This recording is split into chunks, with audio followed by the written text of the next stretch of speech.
Halo, apa kabar pemirsa TVR Parlemen dimanapun Anda berada, berjumpa kembali dalam program TVR 17 bersama saya Vincent Aldi.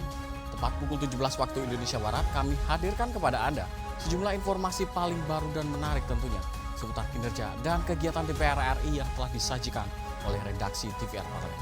Dan pemirsa TVR Parlemen, inilah TVR 17. Selengkapnya.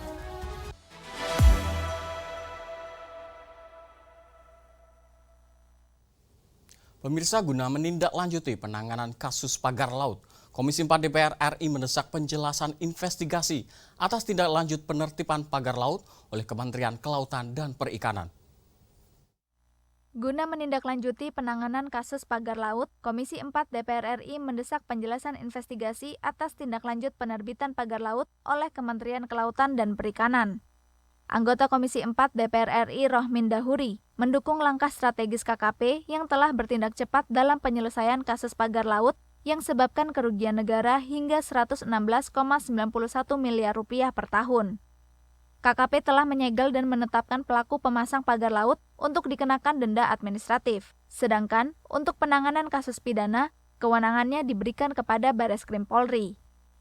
Jadi kita harus sepakat bahwa kasus pagar laut itu tidak ecek-ecek dan objektif utama, the ultimate goal of memberantas pagar laut itu adalah menangkap aktor intelektual, Pak. Adalah untuk memberikan efek jera, dan yang kedua adalah supaya arogansi dan brutalitas dari oligarki di Indonesia itu berhenti, Pak.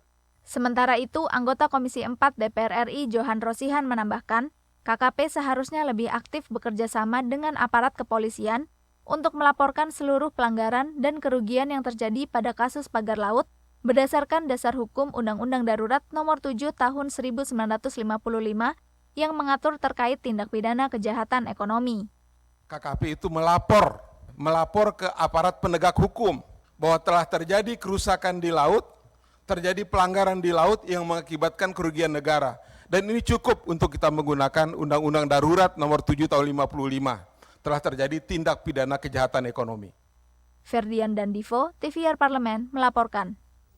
Pemirsa, dalam kunjungan spesifik ke Asrama Haji Surabaya, Komisi 8 DPR RI menyoroti perbedaan biaya perjalanan haji antar daerah yang sebelumnya telah disepakati turun harga dari tahun lalu.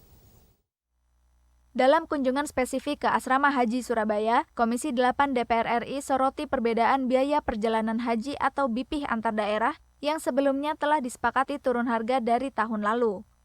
Anggota Komisi 8 DPR RI Nanang Samodra mengatakan, meskipun biaya haji 2025 telah disepakati untuk turun, namun biaya yang dibayarkan jemaah di beberapa embarkasi masih mengalami kenaikan. Kenaikan biaya ini disebabkan beberapa hal, salah satunya kesiapan bandara seperti halnya di embarkasi Surabaya yang dinilai lebih mahal karena faktor landasan pacu yang pendek, sehingga pesawat berbadan besar tidak bisa mendarat dengan kapasitas penuh. Tapi dalam faktanya memang turun, tetapi masyarakat membayar lebih dari tahun lalu. Artinya kan komponennya ada dua, dana yang disiapkan oleh masyarakat sendiri dalam bentuk BP dan dana yang disiapkan dari BPKH. Jadi dana disiapkan oleh masyarakat sendiri itu mengalami kenaikan. Saya ambil contoh, misalkan Surabaya itu mahal, embarkasi Surabaya. Kenapa? Landasannya pendek, sehingga pesawat berbadan besar tidak bisa landing di situ. Kalaupun bisa landing, kapasitasnya terbatas sehingga bahan bakarnya dikurangi. Akhirnya untuk bisa sampai langsung terbang ke Jeddah harus ngisi lagi. Lebih lanjut, Nanang Samodra meminta Kemenak untuk lebih cermat dalam menetapkan biaya haji setiap embarkasi di seluruh wilayah Indonesia. Dengan begitu, diharapkan tidak menimbulkan kekecewaan di pihak jamaah akibat perbedaan harga BPIH. Dari Jawa Timur, Dodi, TVR Parlemen, melaporkan. Menanggapi kasus korupsi tata kelola bahan bakar minyak PT Pertamina Patraniaga yang diungkapkan oleh Kejaksaan Agung, Komisi 6 DPR RI mendorong PT Pertamina meningkatkan kinerja untuk mengembalikan kepercayaan konsumen. Tapi kasus korupsi tata kelola bahan bakar minyak PT Pertamina Patraniaga yang diungkapkan Kejaksaan Agung, Komisi 6 DPR RI mendorong PT Pertamina tingkatkan kinerja untuk mengembalikan kepercayaan konsumen. Wakil Ketua Komisi 6 DPR RI Adi Satria Suryo Sulisto meminta PT Pertamina bekerja secara profesional untuk memastikan bahwa produk bahan bakar minyak yang disuplai kepada masyarakat benar-benar berkualitas dan sesuai dengan spesifikasi yang ditetapkan. Hal ini bertujuan untuk mengembalikan kepercayaan publik terhadap Pertamina dan memastikan masyarakat mendapatkan produk yang berkualitas. Soal Pertamina tentu ini masalah yang serius, sangat-sangat serius juga, utamanya kepercayaan masyarakat terhadap Pertamina.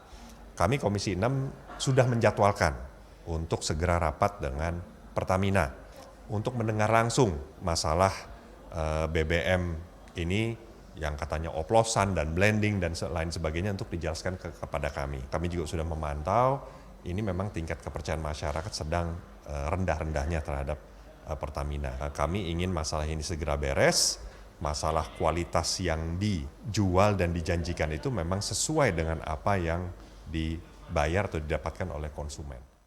Sebelumnya, pihak Kejaksaan Agung menyampaikan penyidikan perkara BBM oplosan telah dilakukan dalam tempo 2018 sampai 2023 dan saat ini sedang melakukan pendalaman dengan melibatkan ahli.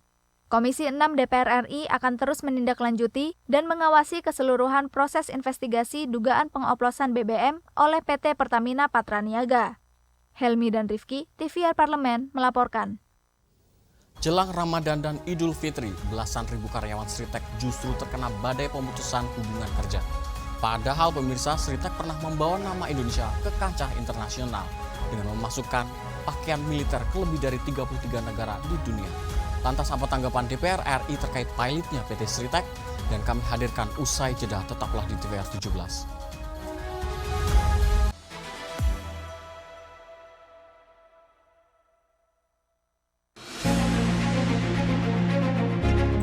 Ada tagar seperti ini, Indonesia gelap. Bahkan direspon kau yang gelap. Kabur aja dulu, ada yang merespon, ya udah kabur aja. Kalau bisa jangan balik lagi. Nah, respon-respon seperti ini apakah sudah betul Pak untuk menanggapi tagar-tagar seperti ini Pak? Saya nggak mengatakan hal-hal yang kasar dalam respon komunikasi. Oke. Tapi beberapa pejabat kita nggak baik. Pernyataan-pernyataan yang harusnya nggak keluar. Pekerja formal turun jadi orang miskin. Iya. Oke. Lalu PHK di mana-mana, Ya. perusahaan tutup. Gimana nggak gelap? Bapak menilai gelap? Iyalah. Itu sebenarnya program-program pemerintah itu bagus-bagus loh Pak. Tapi program-program yang bagus ini kenapa selalu mendapatkan sentimen yang negatif di masyarakat? Apa yang salah? Ya bagus dalam hal tertentu, tapi nggak Oke. semuanya bagus. Saya tidak terlalu yakin dan tidak terlalu senang dengan birokrasi yang gemuk. Kalau mau efisien, mestinya birokrasi harus efisien dan efektif. Jadi Indonesia gelap atau tidak Pak? Ya kita tunggu waktu aja tuh. Tunggu waktu. Iya, dan saya berharap tentu harus terang dong. Hanya di TVR Parlemen. Kehadiran mereka tidak hanya mewakili suara perempuan, tetapi juga membawa perspektif yang beragam serta pengalaman hidup yang unik ke dalam proses pembuatan kebijakan. Saksikan Perempuan Parlemen hanya di TVR Parlemen.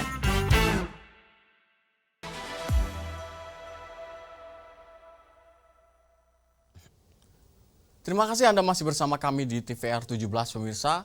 Usai badai dari PHK PT Sritek, para buruh di perusahaan tekstil lainnya kini mulai khawatir karena ekosistem industri tekstil yang tak kunjung membaik. Dan peraturan Menteri Perdagangan nomor 8 tahun 2024 disinyalir merupakan biang kerok dari kolapsnya industri tekstil lokal. Dan simak informasi mendalam yang telah dikemas oleh tim redaksi TVR Parlemen dalam segmen editorial Parlemen berikut ini.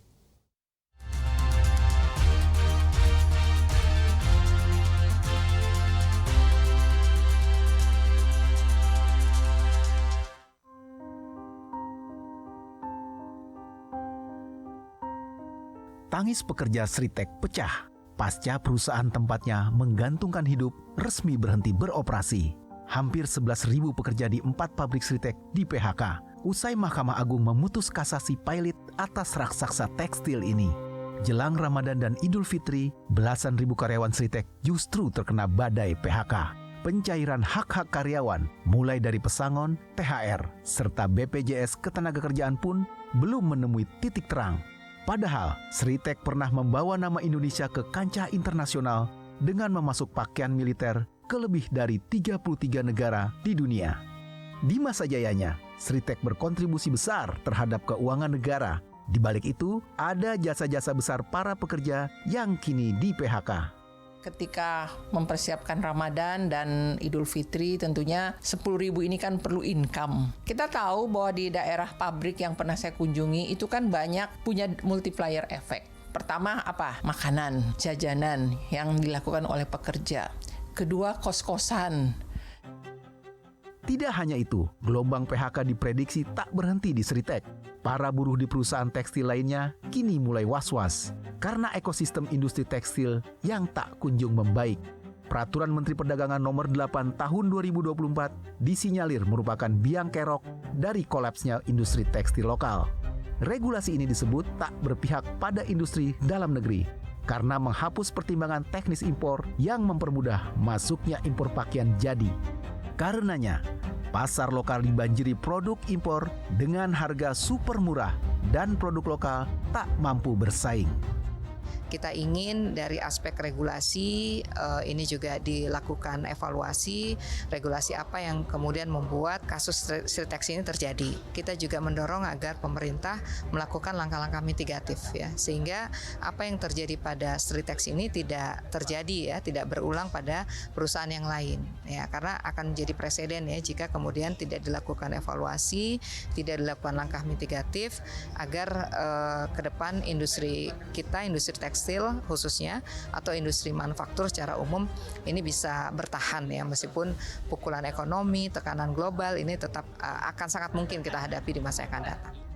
Permendak nomor 8 tahun 2024 itu memang harus direvisi. Peraturan impor tekstil yang menghilangkan peraturan teknis impor pakaian jadi. Kan ini yang menjadi sebab, menjadi akar permasalahan di tekstil ya. Seluruh tekstil yang kolab ini kan gara-gara ini nih. Nah ini harusnya Kementerian Tenaga Kerja berkoordinasi dengan Kementerian Perdagangan ini tutup nih. Ya kalau nggak mau terjadi PHK massal lagi nih ya di perusahaan tekstil. Nah ini yang harus kita tegaskan kepada Kementerian Tenaga Kerja, harus berani menyampaikan ini kepada Presiden. Ini harus direvisi. Pilotnya PT Sri Rejeki Isman atau Sritek bermula dari kegagalan perusahaan ini membayar hutang sebesar 101,3 miliar rupiah ke PT Indobarat Rayon dan beban tunggakan utang bank dan obligasi mencapai 25,1 triliun rupiah. Sementara itu, aset Sritek per Juni 2024 hanya senilai 9,65 triliun rupiah dan penjualannya terus anjlok. Belum lama ini, Presiden Prabowo Subianto memerintahkan para menterinya untuk mencari cara menyelamatkan buruh Sritek. Bersama kurator Sritek, pemerintah menyebut telah menemukan investor baru yang akan menyerap seluruh pekerja yang terkena PHK. Pemerintah tak boleh hanya memberi angin segar, tak boleh hanya menjanjikan hal-hal manis di tengah pil pahit yang harus ditelan para buruh. Berbagai instrumen pemerintah harus digunakan untuk memastikan buruh tak jadi korban. Pemerintah harus membuktikan keberpihakannya kepada rakyat dan memastikan industri tekstil di tanah air masih memiliki masa depan. Pakai aja dana Danantara. Kan Danantara digunakan untuk investasi pada proyek-proyek yang strategis. Bukankah Sritek ini proyek strategis? Menyangkut sandang. Ya kan? Menyangkut sandang. Jadi kalau ini berdampak pada perekonomian nasional dan hajat hidup orang banyak, saya kira Danantara tepat tuh masuk untuk investasi menyelamatkan Sritek. Kalau betul-betul pemerintah ingin membantu Sritek. Tim redaksi TVR Parlemen melaporkan.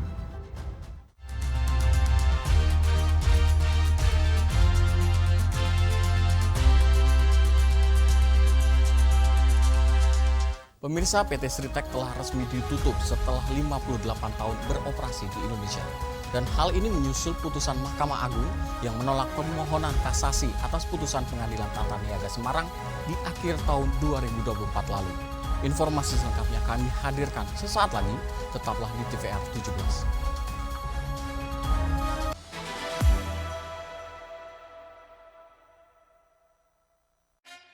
Yuk kita kenalan dengan anggota DPR RI periode tahun ini. Dari depan kursi. Di balik kursi.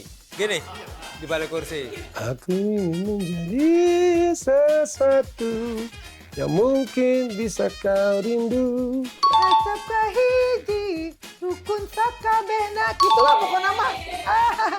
Semakin penasaran kan bagaimana kiprah karir politiknya? Hanya di TVR Parlemen.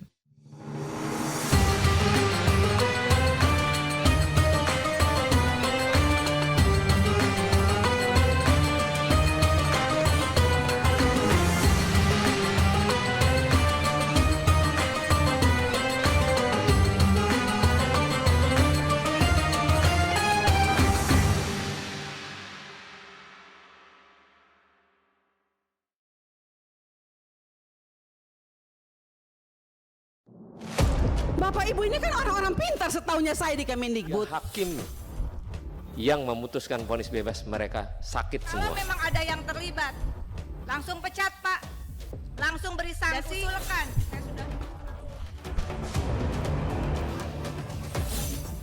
Saksikan dari ruang sidang hanya di TVR Parlemen.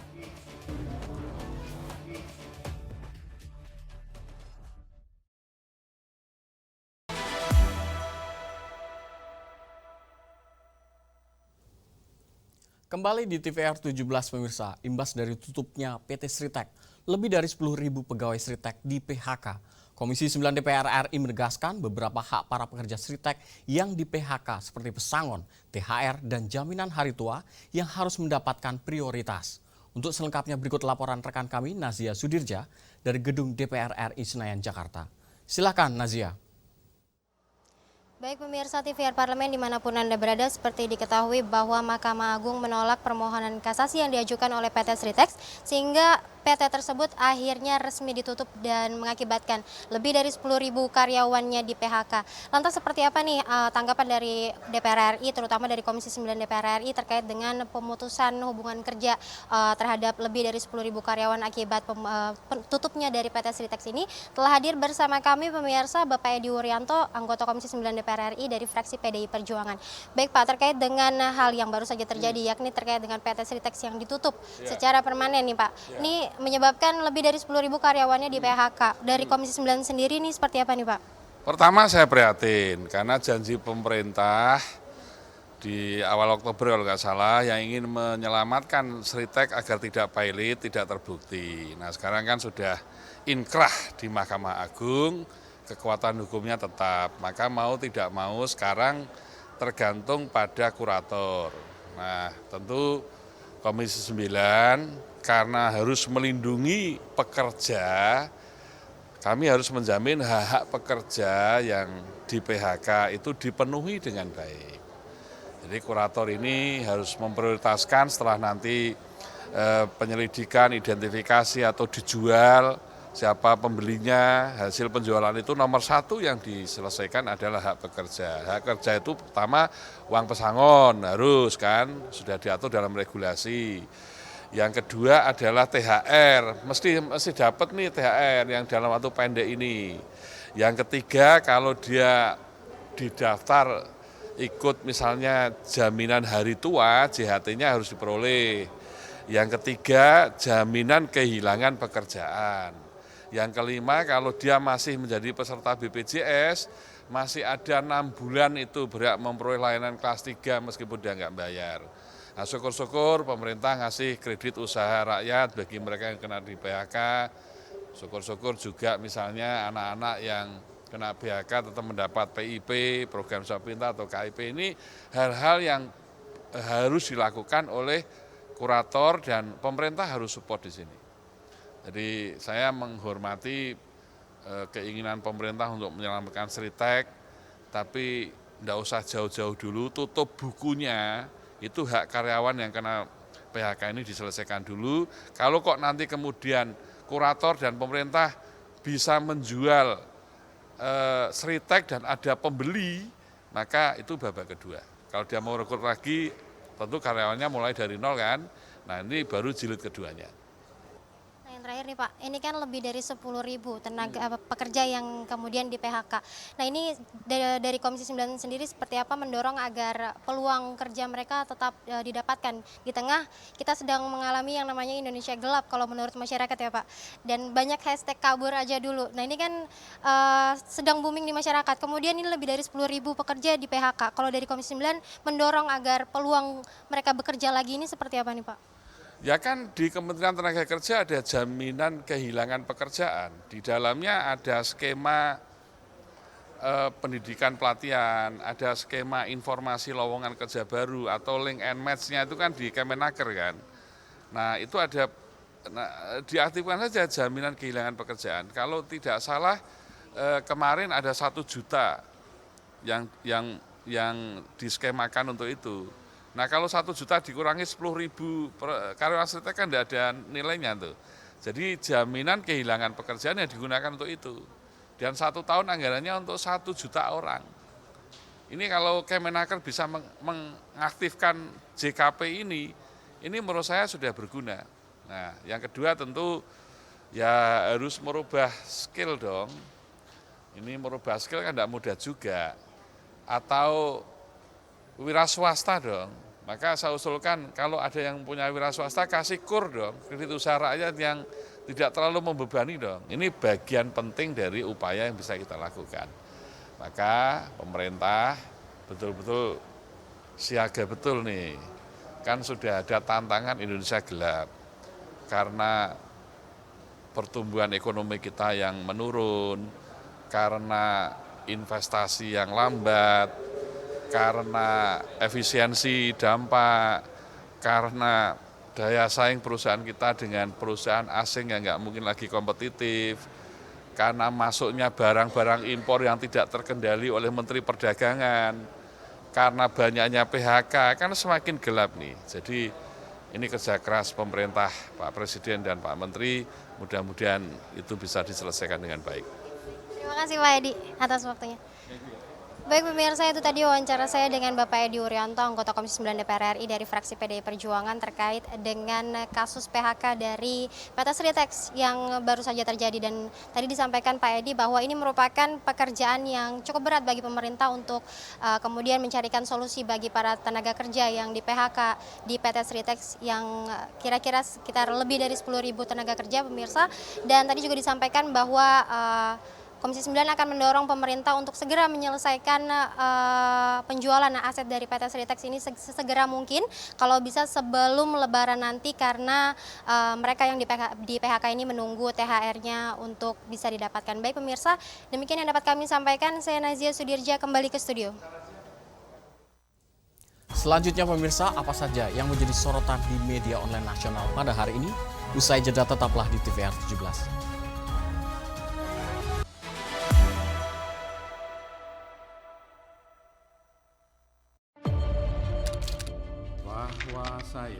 Bahwa saya demi Allah saya bersumpah dan seadil-adilnya periode keanggotaan DPR RI hingga saat ini, yaitu terdapat 126 undang-undang yang telah selesai dibahas DPR RI. Terima kasih rekan Elisa dan juga Dadina. Pemirsa,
Terima kasih Anda masih bersama kami di TVR 17 pemirsa, dan kali ini kita akan masuk ke segmen media online nasional.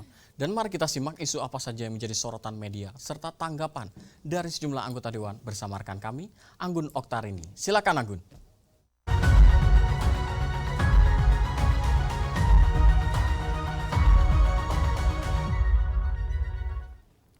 Terima kasih rekan Vincent dan halo apa kabar pemirsa, kita berjumpa lagi. Ini pembahasan headline media online yang terbit di hari ini. Dan ini ada berita pertama yang menyoroti banjir Jabodetabek. Pimpinan DPR RI minta alih fungsi lahan di Bogor dibenahi. Nah, jika kita melihat dari beberapa berita yang hadir pada hari ini, ada pembahasan mengenai DPR RI soroti banjir yang kembali melanda wilayah Jabodetabek yang disebabkan oleh alih fungsi lahan di daerah hulu khususnya di wilayah Bogor. Terkait hal itu, Wakil Ketua DPR RI Saan Mustafa tegaskan pentingnya koordinasi lintas wilayah dan juga lembaga guna menanggulangi permasalahan secara komprehensif. Pemirsa, sebagaimana diketahui ini perubahan fungsi lahan yang tidak diterkendali mengakibatkan berkurangnya kemampuan tanah dalam menyerap air hujan sehingga air langsung mengalir ke sungai dan memperparah banjir di wilayah hilir.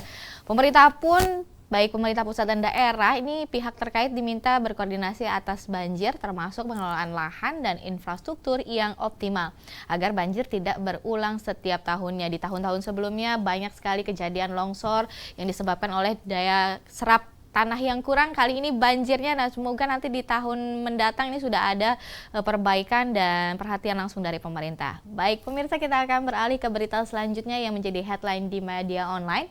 Ini ada pembahasan di beberapa berita pemirsa terkait dengan Imron Amin tegaskan MKD terus bangun kerjasama dengan Polda. Dalam pembahasan di beberapa media ini, Wakil Ketua Mahkamah Kehormatan Dewan DPR RI Imron Amin tegaskan bahwa pihaknya akan terus membangun kerjasama yang sinergi serta menjalin komunikasi yang baik dengan berbagai pihak. Nah pemirsa, termasuk Polri dan seluruh kepolisian daerah, salah satunya Polda Kepulauan Riau pun hal ini merupakan bagian dari pelaksanaan fungsi MKD yang dijalankan melalui dua mekanisme, yaitu pencegahan dan juga pengawasan serta penindakan termasuk melalui sosialisasi dan juga kerjasama dengan berbagai pihak. Pemirsa, sosialisasi yang dilakukan MKD mencakup berbagai hal. Salah satunya mengenai hak protokoler berupa tanda nomor kendaraan bermotor atau TNKB khusus untuk pemimpin atau pimpinan dan anggota DPR RI yang bertujuan untuk meningkatkan pengawasan publik terhadap anggota DPR RI itu sendiri. Nah, adanya identifikasi khusus ini memudahkan proses penegakan hukum terhadap anggota DPR RI yang melakukan pelanggaran. Menarik ya pemirsa, kita masih menunggu ini perkembangannya seperti apa. Dan itulah tadi headline di media online pada hari ini terkait dengan soroti banjir Jabodetabek. Pimpinan DPR RI meminta bahwa alih fungsi lahan di Bogor dibenahi, serta Imron Amin tegaskan MKD terus bangun kerjasama dengan Polda. Saya Anggun Oktarini, kembali ke rekan Vincent.